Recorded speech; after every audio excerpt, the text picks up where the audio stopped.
हरियाणा की हर अपडेट के लिए बेल आइकन दबाएं और सब्सक्राइब करें STV हरियाणा न्यूज। नमस्कार, हरियाणा न्यूज देख रहे हैं आप और मैं हूं आपके साथ सोनिया सतानीता। फटाफट हरियाणा की ओर रुख कर लेते हैं।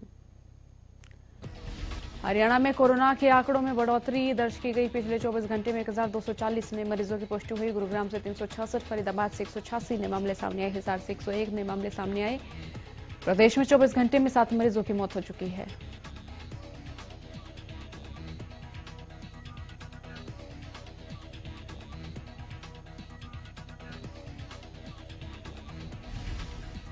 देश में अब तक कुल 1727 कोरोना मरीजों की मौत हो चुकी है। अब तक हरियाणा में कुल 1,58,304 के सामने आए।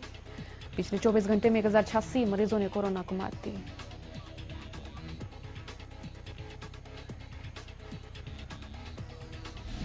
बड़ौदा हल्के के छसका गांव में पूर्व मुख्यमंत्री भूपेंद्र सिंह हुड्डा पहुंचे। इस दौरान उन्होंने उपचुनाव को लेकर कांग्रेस पार्टी के उम्मीदवार के पक्ष में प्रचार कर जनता से वोट की अपील की। पूर्व सीएम भूपेंद्र हुड्डा ने इस दौरान बीजेपी पर जमकर वार किए। हरियाणा विधानसभा अध्यक्ष ज्ञानचंद गुप्ता ने विधानसभा के कर्मचारियों को आज कोरोना के खिलाफ जागरूक रहने की शपथ दिलाई। इस दौरान ज्ञानचंद गुप्ता ने कहा कि उन्होंने सभी से सार्वजनिक स्थलों पर मास्क पहनने और एक दूसरे से 2 गज की दूरी बनाने की अपील की।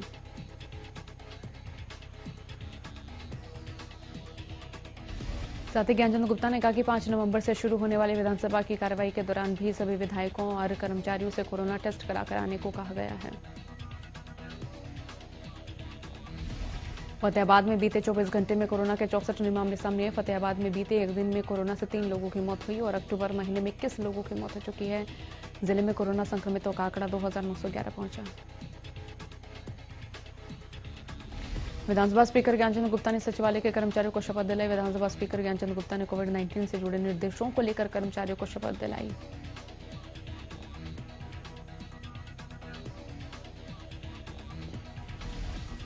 बड़ौदा उपचुनाव के मद्देनजर आज बीजेपी प्रदेश अध्यक्ष ओपी धनखड़ बड़ौदा के कई गांवों में जनसभाएं कर रहे हैं। ओपी धनखड़ जनसंपर्क अभियान के तहत जनसभाएं कर रहे हैं।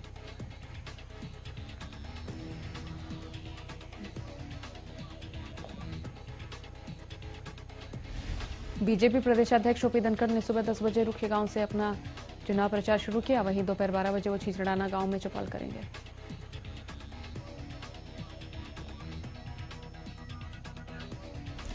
बड़ौदा उपचुनाव के लिए कुमारी सैलजा कई गांवों का दौरा करेंगे। कांग्रेस प्रदेश अध्यक्ष कुमारी सैलजा 1 बजे गांव बोटाना की जनता से मुलाकात करेंगे और कांग्रेस उम्मीदवार के पक्ष में वोट मांगेंगी।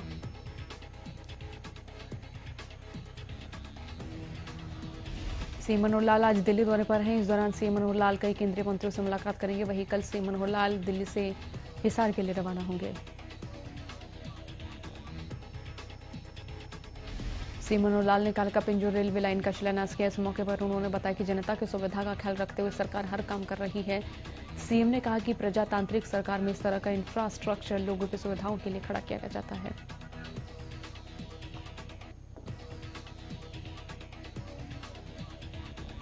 सीएम ने बताया कि सरकार की कोशिश है कि लोगों को आवागमन के लिए बेहतर अंडरपास मिल जाए और मोहल्ले के निवासियों के साथ साथ आने जाने वाले लोगों को मार्केट की सुविधा मिले।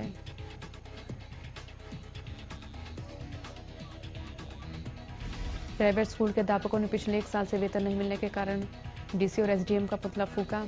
सर छोटू राम कॉलेज प्रबंधन समिति की आपसी खींचतान के बीच साल 2014 में इस प्रबंधन समिति के अधीन कॉलेज और स्कूलों को जिला प्रशासन के अधीन करते हुए एसडीएम को इस संस्था का प्रशासक नियुक्त किया गया था।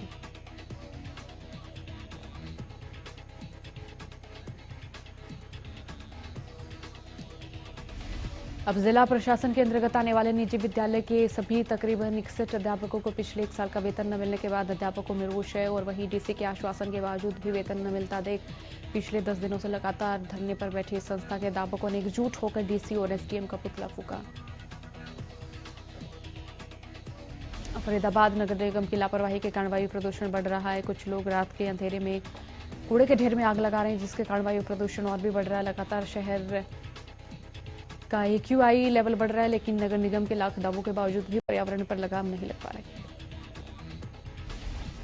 नांगल चौधरी पुलिस ने बाजरे से भरे एक ट्रैक्टर ट्रॉली को काबू किया। हालांकि ये चालक मौके का फायदा उठाकर भाग गया। बता दें फिलहाल हरियाणा के अंदर बाजरे की खरीद जारी है, जिसके चलते बॉर्डर से सटे राजस्थान से व्यापारी सस्ते दामों में बाजरा खरीदकर हरियाणा की मंडियों में सप्लाई करने की फिराक में है।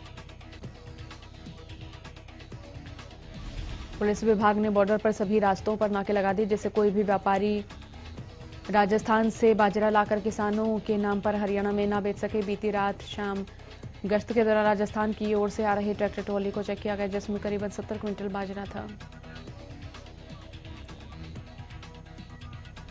पुलिस ने ट्रैक्टर ट्रॉली सहित इंपाउंड किया। नागल चौधरी अनाज मंडी में बाहर से बाजरा लाकर बेचने की शिकायतें बार बार पुलिस को मिल रही थी, जिसके चलते कुछ दिन पहले स्थानीय विधायक और जिला उपायुक्त ने भी दौरा किया था और पाया था कि राजस्थान और गुजरात से पुराना बाजरा लाकर यहां सरकार को चूना लगाया जा रहा है। कलायत के गांव जाखोली में युवक ने न्याय नहीं मिलने के बाद आत्महत्या की। दरअसल कुछ दिन पहले युवक के साथ कुछ लोगों ने मारपीट की और उसे बुरी तरह से घायल किया था। परिजनों ने पुलिस और मंत्रियों से न्याय की गुहार लगाई, लेकिन किसी ने कोई सुनवाई नहीं की। न्याय के लिए परेशान युवक ने आत्महत्या कर ली, जिसके बाद परिजनों ने शव को सड़क पर रखकर जाम लगाया। फतेहाबाद में घर के बाहर खड़ी स्कॉर्पियो गाड़ी पर फायरिंग का मामला सामने आया। सीसीटीवी में फायरिंग की घटना कैद हो गई। घर के सामने बने प्लॉट की दीवार में छुपकर व्यक्ति ने पिस्तौल से स्कॉर्पियो गाड़ी पर फायरिंग की।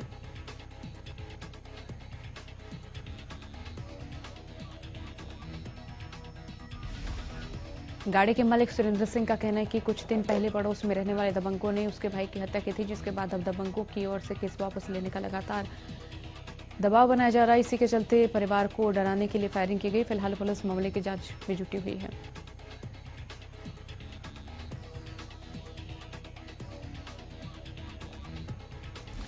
बड़ौदा चुनाव में कांग्रेस के स्टार प्रचारक और बादली से विधायक कुलदीप वत्स ने हरियाणा न्यूज के सर्वे का जिक्र करते हुए कहा कि कांग्रेस बड़े मार्जिन से बड़ौदा में जीत दर्ज करेगी, तो वहीं दूसरी ओर वो अभी भी बीजेपी प्रदेश अध्यक्ष ओपी धनखड़ पर दिए गए बयान पर कायम है। गौरतलब है कुलदीप वत्स ने एक रैली को संबोधित करते हुए ओपी धनखड़ पर विवादित टिप्पणी की थी।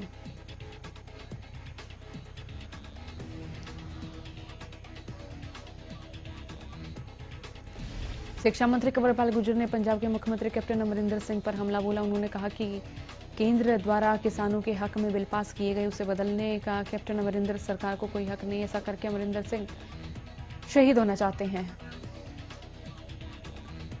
कांग्रेस पर निशाना साधते हुए कंवरपाल गुर्जर ने कहा, कांग्रेस ने कभी भी किसी की सरकार नहीं चलने दी। अब स्थिति ये है कि कांग्रेस की मात्र 40 सीटें रह गई हैं। बड़ौदा की सीट पहले भी कांग्रेस के पास थी। एक सीट से कांग्रेस को कोई लाभ नहीं होने वाला है, केवल बहकावे वाली बातें कर रहे हैं। बिहार विधानसभा चुनाव को लेकर कहा कि वहां जो हालात हैं उसी हिसाब से गठबंधन की जीत निश्चित है।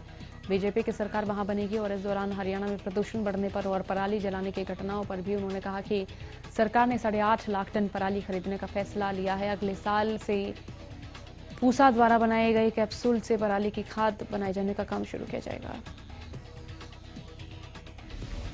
प्रदेश के अलग अलग हिस्सों में कृषि कानूनों के खिलाफ विरोध प्रदर्शन जारी है। इसी बीच शुक्लाना अनाज मंडी में किसानों ने प्रधानमंत्री के खिलाफ विरोध प्रदर्शन किया। इस दौरान पुलिस प्रशासन मौके पर मौजूद रहा। बता दें किसान नेता सुरेंद्र लितानी, सतीश बिठवणा और अन्य किसानों ने बैठक में फैसला लिया कि नई अनाज मंडी के गेट पर रावण रूपी पुतले जलाएंगे।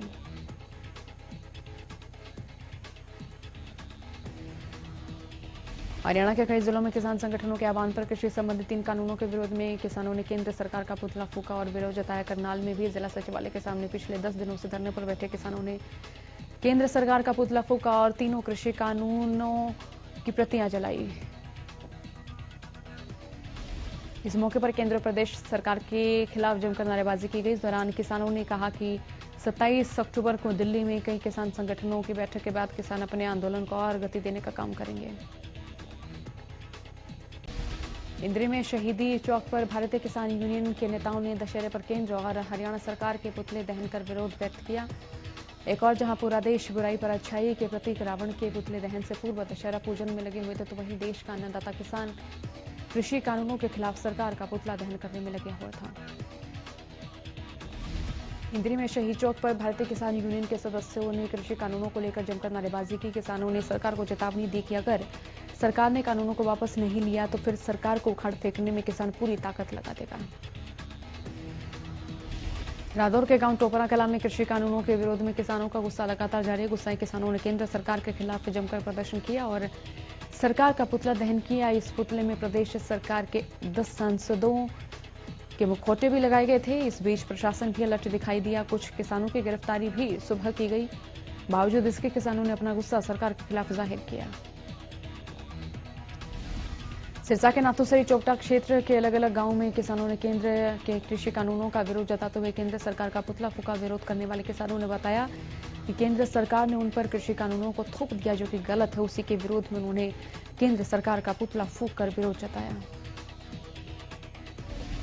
इस मौके पर किसानों ने चेतावनी देते कहा कि जब तक उनकी मांगे नहीं मानी जाती तब तक उनका विरोध जारी रहेगा। कृषि कानूनों से नाराज किसानों ने विजयदशमी के मौके पर उकलाना की नई अनाज मंडी में केंद्र सरकार का पुतला फूंककर विरोध जताया। साथ ही विरोध पर प्रदेश के 10 बीजेपी सांसदों का पुतला दहन किया।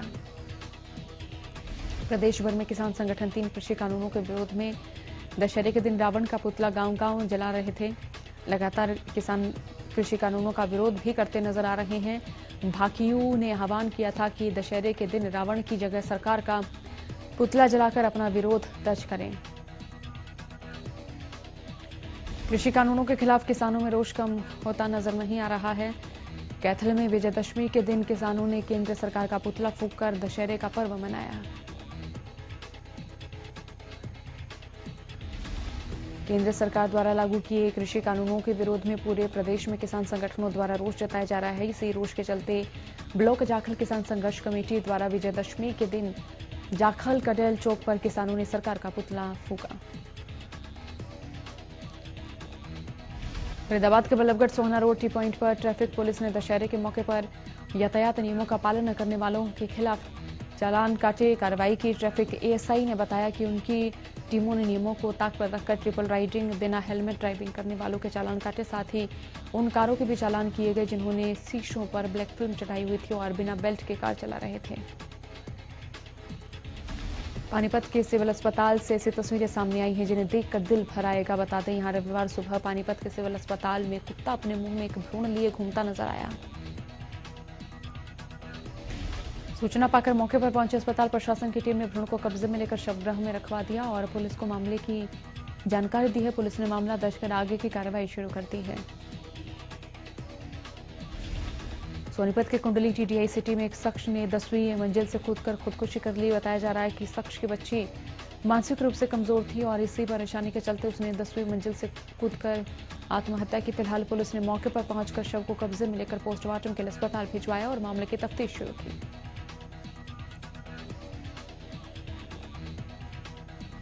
सोना के भौंसी पुलिस थाना क्षेत्र के अंतर्गत आने वाले गांव रायसीना में खेतों में पानी लगा रहे युवक की 2 अज्ञात मोटरसाइकिल सवारों ने गोली मारकर हत्या कर दी।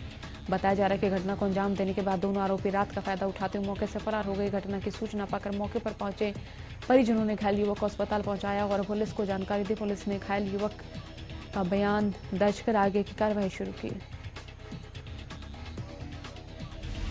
त्योहारों को देखते हुए स्वास्थ्य विभाग और सिंह फ्लाइंग की टीम एक्शन मोड में आए।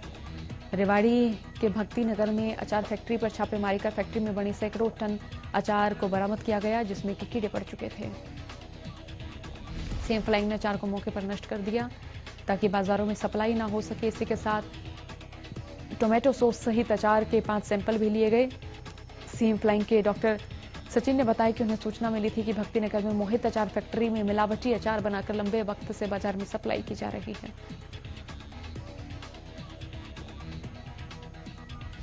गोना में एक बार फिर तेज रफ्तार का कहर देखने को मिला जहां 2 अलग अलग हुए सड़क हादसों में 3 बच्चों समेत 11 लोग घायल हो गए और सभी घायलों को रोहतक पीजीआई रेफर किया गया। वहीं घटना की सूचना के बाद मौके पर पहुंची पुलिस ने मामले की जांच शुरू कर दी।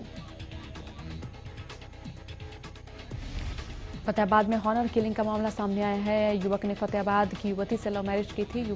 युवक के परिजनों का आरोप है कि लड़के के ससुराल वालों ने उसे बुलाकर मारा, फिर घटना को हादसा दिखाने की कोशिश की। पुलिस ने 11 लोगों के खिलाफ मामला दर्ज कर लिया है। युवक की पहचान हिसार के दयानंद कॉलोनी के रहने वाले निशांत के रूप में हुई है। निशांत ने फतेहाबाद जिले के नूर की अहली गांव की अनीता के साथ लव मैरिज की थी। 4 महीने से अनीता अपने मायके में रह रही थी।